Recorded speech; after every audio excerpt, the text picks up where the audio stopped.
It is 5:15, so we will call to order this special board meeting of the Kingman Unified School District Board. Will you stand with me and recite the Pledge of Allegiance, please? I pledge Allegiance to the flag of the United States of America and to the republic for which it stands, one nation, under God, indivisible, with liberty and justice for all. You may be seated. We'll have the roll call. Tony Henry. Lori Grant. Star Jensen. Wayne Hardy. We have a quorum.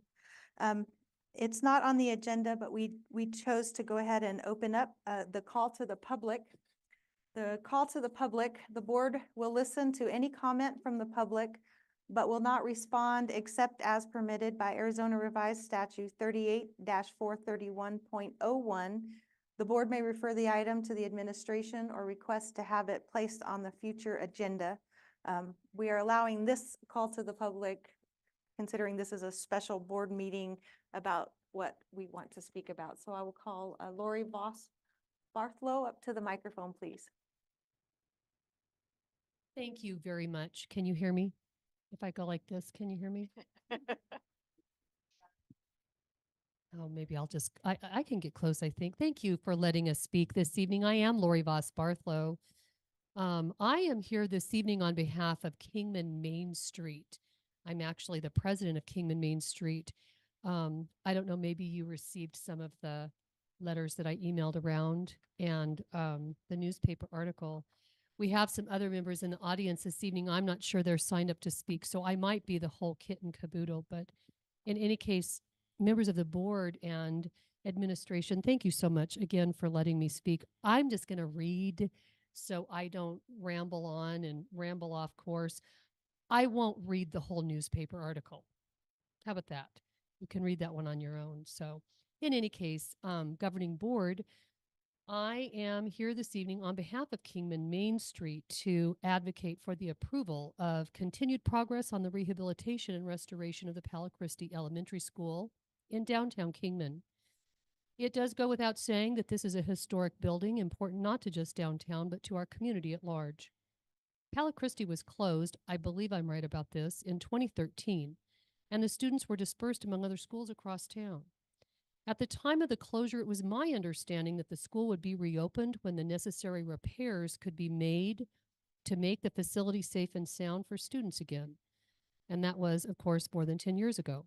The building has languished ever since, and it's only further deteriorated. This school is more than a historic centerpiece of downtown Kingman. Its location is important to the students and families of the area neighborhood, so children don't have to bus.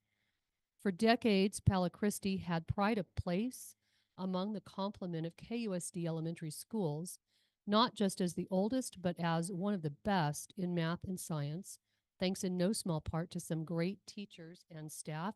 Some of them might even be in this room. Attached, you will find a newspaper article, you all have it, from the Kingman Miner celebrating Palo Christi's 90th year anniversary. I am struck by the final line of that article. Hopefully there will be an auditorium full of children who can celebrate the historic building's 100th anniversary. Your action this evening can put our community on a path to make that happen. On behalf of Kingman Main Street, I urge you to approve the bidding process and the necessary steps to move forward so that students once again can be in the halls of Palo Christi Elementary. That's what I have this evening. Thank you. Thank you, board. Thank you, staff, for hearing us. Thank you for sharing. That is all that I had signed up to speak. So we will move to the next agenda item, which is item number 4, to approve the Lee Williams High School fundraiser, the Adams Family Play. We received that information. Was there a presentation or someone to speak on that, or? No. Okay. President, members of the board, we're working really diligently about having approval of fundraisers prior to events occurring. And since this was pending in the near future, we thought that's their annual play. Mhm. I don't know the dates. It wasn't until April 2021 was the actual play. Yeah. So is there any comments or questions from the board? Would there be a motion to approve the Lee Williams High School fundraiser then? We have a motion on the table. Is there a second? I'll second it. Comments? All in favor? Aye. It is approved. Item number 5, to approve personnel hire ratification list. You have the names and positions there. Are there any comments? That would be great. President Henry, members of the board, I would like to introduce one of the candidates on the list that we're seeking approval for this evening, Margot Jones, as the Director of Business and Finance for Kingman Unified School District. The other person, Ms. Kimberly Ward, is to replace Lindsay Woolsey at Manzanita, and she too arrived in town yesterday, Monday. So we're excited to put their names before the board this evening. Wonderful. All right, if there are no comments or questions, we are glad to have you on board right after this motion. Is there a motion to accept the personnel hire ratification list? I'll make the motion. All right, we have a motion and a second. All in favor? Aye. Any opposed? Motion carries. Welcome. All right, item number 6, possible action on approval of a intergovernmental agreement between Mojave County and Kingman Unified School District for the use of the main kitchen facilities beginning February 5th through December 21st, 2024. President Henry, members of the board, I sent a copy of the draft IGA to the board members at the end of last week. We are very interested as a school community and working with the community at large, and this was an opportunity to work with Mojave County Health Department, in particular in the Senior Meals for Wheels program. Their senior center is going under some abatement, and it's really important to keep services to the community who depend on Meals for Wheels. So I met with the health director, and we toured the main kitchen, which is not in full use at this time since most of our cooking and meal preparation and everything is going on site at the schools. And so rather than have it go unused, we invited them to use it at the cost of custodial service and any damage that they may incur during the time period that they're in. That way meals can continue. Wonderful. And they're taking this IGA before the Mojave County Board so both sides will agree. Are there any questions? I think the memo we received was pretty self-explanatory, so I will entertain a motion then to approve item number 6. Motion. We have a motion on the table. Is there a second? Second. All right, last call for comments. All in favor? Aye. Any opposed? All right, then that leads us to item number 7, discussion and possible action of Palo Christi contract.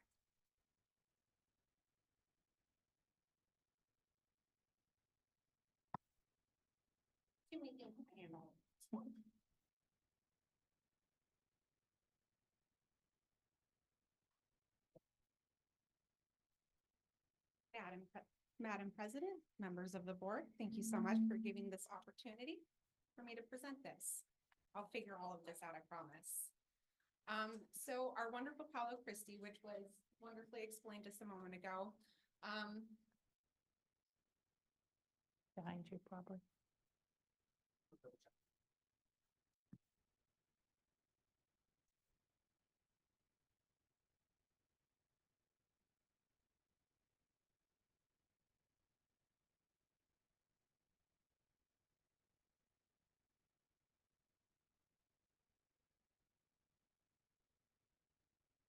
Have to love technology. you know, if it doesn't work, I can just do this. I will absolutely follow you. All right, thank you so much. All right, we're gonna start over here. A really brief history on Palo Christi. It was opened in 1929. Lovely historic view right there. It changed into a bigger, broader school in the 1960s. And yes, it was closed for minor water damage in 2013. And the damage it was a big hole in the floor, but it wasn't as bad as a lot of people thought. So it is very repairable. And our future vision is to turn it into a full elementary school with the principal and students moving forward. The opportunity to get this reopened is actually something that was approved by a prior board, and we're wanting to bring it back to your guys' attention because there's been some evolutions. Can you guys all hear me on this? Okay. So first and foremost, ESSER 3 was part of a package that we got in the American Rescue Plan. We had ESSERs 1, 2, and 3. ESSER 3 is the only one we have remaining, and it closes in September of 2024. So in this, we were able to get ADA compliance approved, the fire safety and classroom temperature control. So that would just be phase 1 operation, what it takes to safely get students in the building and make it student space. Once it becomes student space, it becomes eligible for building renewal grants, which are funded through the State Facilities Oversight Board. And they could come in and take care of phases 2 and 3, which would be any remaining minimum adequacy guideline deficiencies, which would be,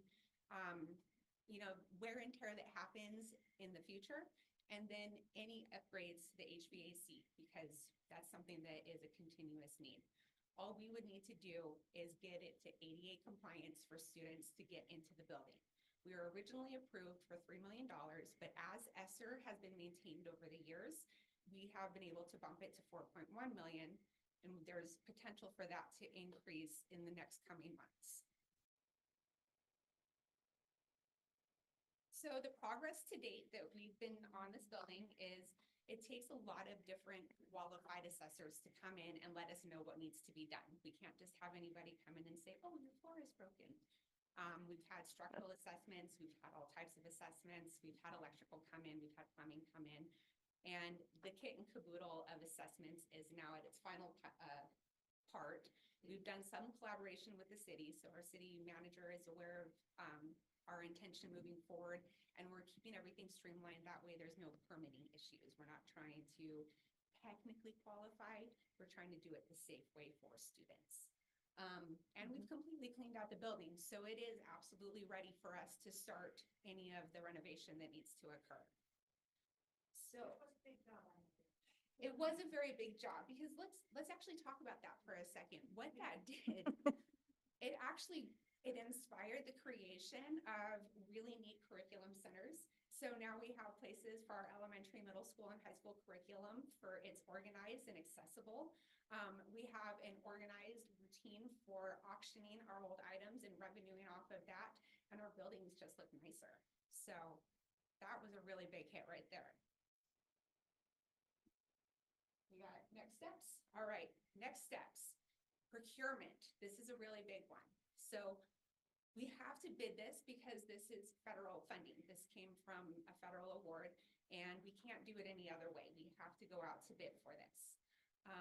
Companies and contractors will be able to bid off of a design, but we already know what we want. We're not trying to reconfigure the interior. We're not trying to change the facade. We really want to do just update it to what it needs to be, maybe some stucco, fresh paint. That would be the outside. Inside is just keeping it the ADA compliance, safe and healthy environment for students to be in.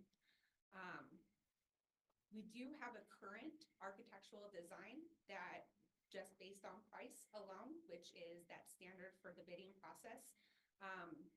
It came in $266,000 less than the other bid. And so we're recommending Red Tree as the proposal for design. And then the potential for you guys to approve spending more than $1 million with them, because there is a potential that off of that design, there's more that could be spent with them. And it's board policy that we come before the board on that.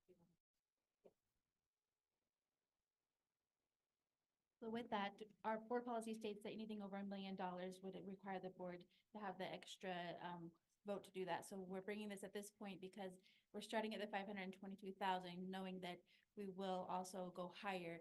So this design phase will get us, we're asking you to approve using the 1 GPA contract, which they are on, also allowing to go forward with them using that contract to start the assessment, to do the assessment and move forward with the Red Tree with doing the starting of the project. And then if you want, I have a time frame here with the project as well to go along with it. So if we get approval from the board to use to go forward with the IBF, which is intent for bid, meaning we would ask for bidding on pricing, not a full project. We have the RFP or IFB. IFB is for just the bidding price. So we would submit it in the newspaper and have it listed in the newspaper. From there, we have a 14-day minimum that it has to be listed in the newspaper in order to make sure it's a fair bid for everyone. This one, we are going to do a mandatory walkthrough. We want all people who want to bid on it to come walk the project. We don't want them to see it site, just without really seeing what the project's all about, because that wouldn't be fair for them to, stay there in Phoenix and say, oh, okay, we think it'll cost this much, and then they get in there and have no idea what they're really doing. So we want a mandatory walkthrough. So at that point, they do the mandatory walkthrough.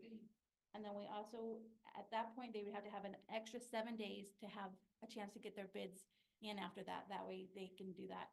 Then we would give at least a couple days after that to have a review of the bids. So a week after they've done the walkthrough, we would do a bid review and look at the pricing. And then we'd bring it back to the board to have you guys give a final approval of which bid we'd recommend. This is the bid that we're gonna go for. You guys approve it, and then with the approval of that, then we move forward with any kind of construction from there. So we'd say roughly, by the time it's all done, within a 6-week timeframe roughly, if everything moved forward and there was no issues, we should be able to start construction. I have a question. Mhm. So is Red Tree just providing like the outline of what is expected for $500,000? Or are they actually gonna be doing any of it? Or is it just, we think we're gonna be going with them, but we haven't officially, done the 3 bids and, No, they're giving us more like a design. Yeah. Go ahead. I actually have some clarity on that. So in order for us to move forward, we need an architectural design. There are no blueprints for the as-built that we have currently, and there's no architectural design for getting the fire system in there. And by the way, not having the sprinkler fire system in there is one of our bigger reasons for not being reopened immediately in 2013. So because we had continuously had students in there since 1929, and the fire sprinkler system was something that came in through the decades later, we were able to keep the building open under a grandfathered clause. When the students vacated the building, in order for us to get them back in, that ADA compliance grandfather clause was no longer there. So in order for any fire inspector or for any fire company to know how to put those sprinklers in, they need a design. So this $522,000 is for the design only. The other bid that we got for design only was $788,000. That design, whichever one, which we were opting for this one, the design is what the various other agencies would be able to bid off. So if you're a roofing agency and your expertise is in roofing, you would be able to bid for the roof based off of our design, or bid HVAC based off the design. thank you. So yes, it's an expensive set of architectural plans. Yeah, like a multi-layer Yeah. architectural plan. Yes. Okay. And so then what would be the increase to potentially go over? I know, that amount, but what would they potentially be doing more So than? this company also has expertise in other areas. They have a contractor that does HVAC, and they would be welcome to the bid process. So, and we would be bidding on dollar amount only. So if another bidder came in lower, we would have to go with that bid, because it is federal funds. We have to be fair and equitable across the board. Is it an aggregate $1 million across all companies or with one company? Is that part of the question? Yes. That is yet to be determined. So, right now, all we know right now is that if this is approved, we have the $522,000 to spend. But the potential that they come in and do other things that are worth the $500,000, then they've gone over the $1 million with just the one piece. Then that would be aggregate. And we do know with Red Tree, we have to discuss with them our time frame, and they know that we have until the September 30th timeframe, and moving forward, what our time frame is. They have said that they feel like they can make this happen in that time frame as well. They're also working with other districts that are using the same funding to do the same type of project in their school districts also. So you would be still bringing back, so whoever decides to do the HVAC or whoever's going to do some of the ADA construction, those companies would then, you would have to get the minimum amount of bids for whatever the Correct. federal guideline is, Correct. but that's not part of the million. So is this just like a gee whiz, like we're probably gonna be spending over $1 million with Red Tree because of once they place all of their bids, if they're the lowest bidder for fire, if they're the lowest bidder for stucco, for roofing or whatever, kind of like a, hey, you may be seeing this name again? I'm just not understanding why it's I think here. okay, I think I catch it now, and I'm so sorry. So an additional piece that I should have definitely mentioned before, an additional piece that comes with design, once you're starting that construction project, which is usually based off of design, then you have QA/QC, which is quality control and oversight. So Red Tree would also take on the QA/QC, which tends to be a percentage of the job. This job, at the end of the day, said and done, could very easily be $5 million. But obviously, we're gonna come back to you a few more times for that. But when it comes to that QA/QC, that's a percentage of the job. So if it's 10% of potentially $5 million, right there, we've spent $1,022,000. So I do apologize for not mentioning that earlier.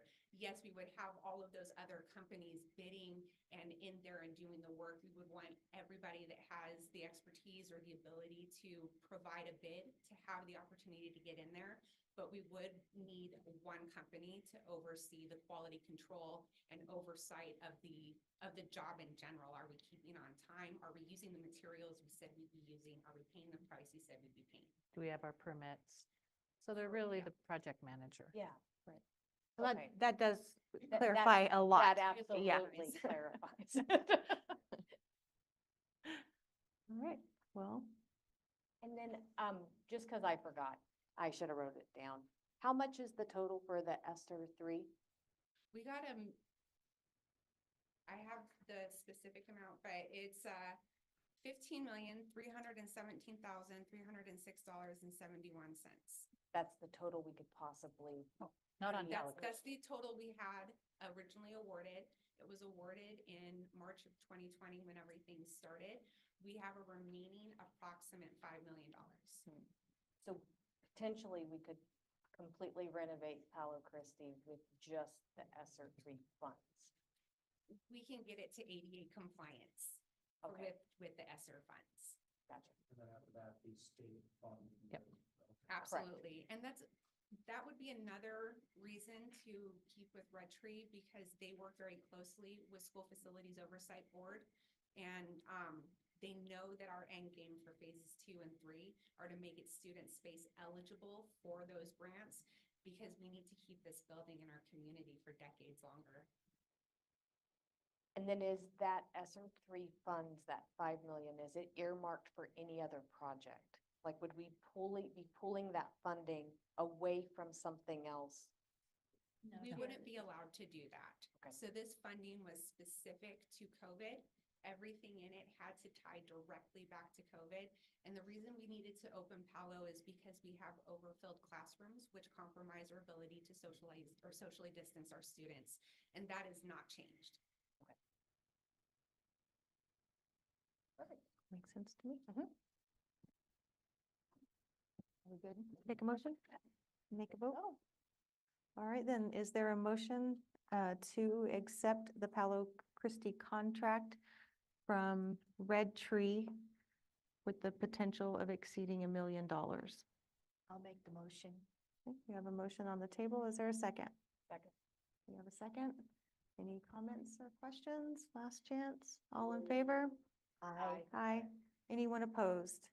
So that was a unanimous decision. All right, and then item 8 on the agenda is to adjourn. The meeting is adjourned.